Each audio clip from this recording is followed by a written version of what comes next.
C'est avec un grand plaisir que je prends la parole en ce moment crucial de négociation dans cet atelier consacré à la réactivation des avantages sociaux des professionnels de santé des services publics de l'État.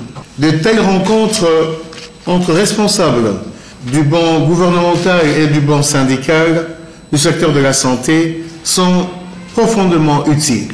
Elles permettent de passer en revue l'ensemble des problématiques liées à la rémunération du personnel de notre secteur, et ce, dans ce cadre permanent que nous avons voulu mettre en place. Ceci démontre, si besoin en était, encore qu'au-delà des discours, il y a des actes, du concret, de la bonne volonté commune entre le banc gouvernemental et syndical pour faire évoluer notre secteur.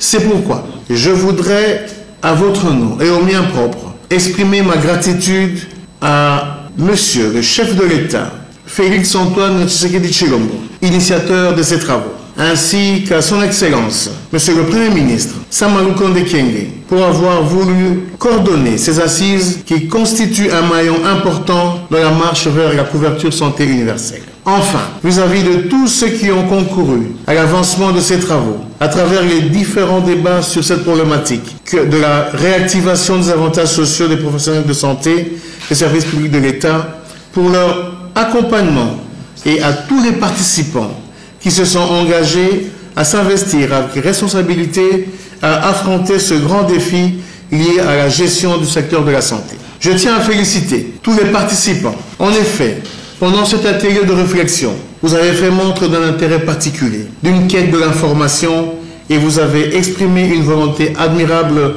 d'un travail d'ensemble entre le banc syndical et gouvernemental. Les avancées ici de ces travaux démontrent, si besoin en était encore, de notre volonté commune sans équivoque d'aller de l'avant.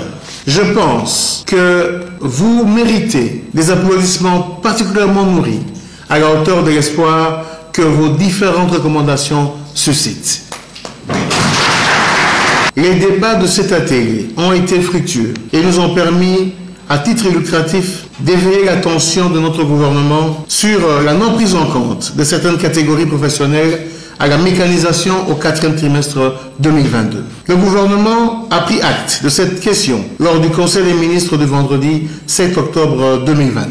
La mécanisation et la régularisation, l'alignement reste la priorité des priorités de notre gouvernement. Elle se fera parallèlement à l'assainissement des fichiers du personnel du ministère de la Santé. L'adoption du règlement d'ordre intérieur de ce cadre permanent qui est la commission interministérielle chargée de l'harmonisation de l'enveloppe salariale et de l'alignement à la prime de risque des médecins, infirmiers, administratifs et autres professionnels de la santé des services publics de l'État figure parmi les acquis de taille de ces présentes assises. Je tiens pour ma part à remonter au plus vite toutes vos propositions en ce qui concerne les indemnités de transport et logement au gouvernement, afin que les ministres sectoriels concernés s'en imprègnent dans le but de trouver des solutions durables dans un bref délai. Aussi, une commission sera mise en place, chargée de faire le suivi des résolutions de cet atelier. Je continue à croire qu'un partenariat fort, sincère